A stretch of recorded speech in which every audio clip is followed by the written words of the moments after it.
அனைவருக்கும் வணக்கம். இன்றைக்கி நம்ம சேனலில் ஒரு டேஸ்டியான மில்லட் ரெசிபி பார்க்கலாம் வாங்க.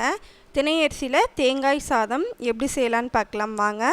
இப்போ இந்த தினை அரிசியில் தேங்காய் சாதம் செய்கிறதுக்கு 1 கப் அளவுக்கு தினை அரிசி எடுத்துக்கலாம்.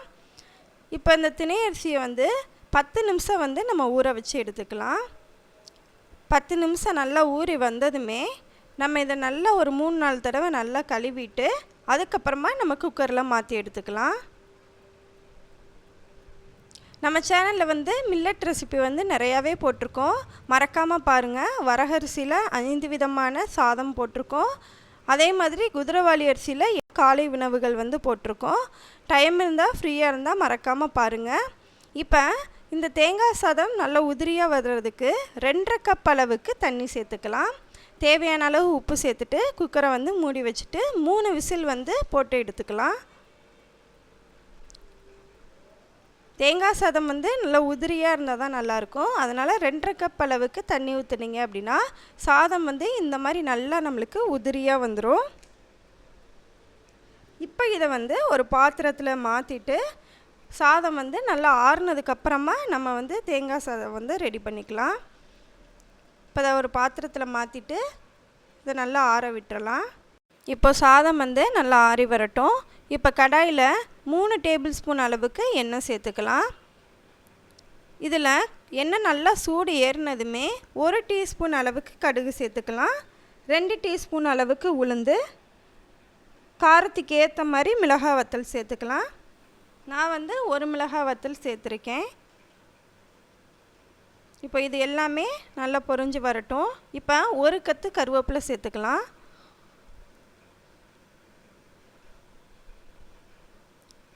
இப்போ இதில் 1 டேபிள் ஸ்பூன் அளவுக்கு குழம்பு கடலைப்பருப்பு சேர்த்துக்கலாம்.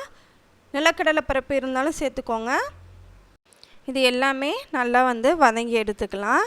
இப்போ இதில் 1 டேபிள் ஸ்பூன் அளவுக்கு முந்திரி பருப்பு சேர்த்துக்கோங்க. முந்திரி பருப்பு சேர்த்திங்க அப்படின்னா டேஸ்ட் இன்னும் கொஞ்சம் நல்லாயிருக்கும். இருந்துச்சுன்னா சேர்த்துக்கோங்க.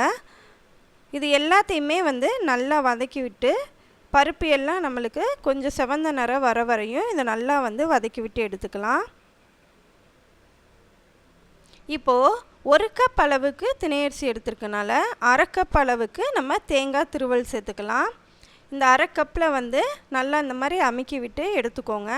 1/2 கப் அளவுக்கு திருவன தேங்காய் சேர்த்திங்க அப்படின்னா தான் கரெக்டாக இருக்கும். இப்போ இதை இந்த எண்ணெயில் நல்லா சேர்த்துட்டு நல்லா வதக்கி விட்டு எடுத்துக்கலாம். நம்ம தேங்காயை ரொம்ப வதக்கிட வேணாம். கொஞ்சமாக நம்மளுக்கு கலர் லைட்டாக சேஞ்ச் ஆகிற வரையும் நம்ம வதக்கி விட்டு எடுத்துக்கலாம். நம்ம ஆல்ரெடி தினை அரிசியில் பால் பாயாசமும் தினை அரிசியில் வெண்பொங்கலும் செஞ்சுருக்கோம். நம்ம சேனலில் இருக்குது. மறக்காமல் பாருங்கள். மில்லட் ரெசிபி ஃபுல்லாக இந்த வீடியோவில் கீழே டிஸ்கிரிப்ஷனில் கொடுக்குறேன். மறக்காமல் பார்த்துட்டு உங்களோட கமெண்ட்ஸை சொல்லுங்கள். அப்படியே சேனலையும் சப்ஸ்கிரைப் பண்ணிடுங்க. இப்போ சாதம் நல்லா நம்மளுக்கு ஆறி வந்துருச்சு. இப்போ கட்டிகள் சேராதபடி இந்த மாதிரி கரண்டி வச்சு நல்லா உதிரி உதிரியாக ரெடி பண்ணி எடுத்துக்கலாம்.